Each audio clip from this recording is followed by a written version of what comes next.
ఇక్కడి వరకు వచ్చిన వారికి మీ అందరి యొక్క ఆత్మశక్తి నిలువలను పెంచే మిమ్మల్ని పంపిస్తా. ఇక్కడ నుంచి మీ ఆత్మ జోలను నింపి పంపిస్తా. ఏదైనా తరుగుతుంది, గురువు ఇచ్చిన ఆత్మశక్తి తరగదు, అది దినదిన ప్రవర్ధమానమవుతుంది.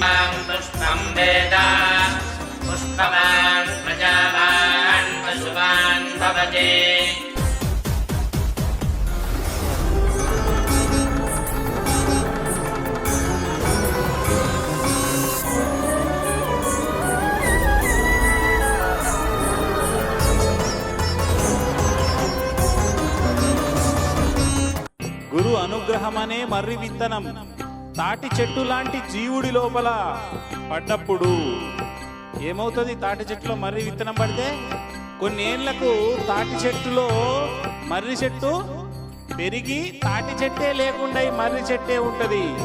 ఓం గురవే సర్వలోకానాం భిషజే భవరోగిణాం నిధయే సర్వ విద్యానాం దక్షిణామూర్తయే నమః.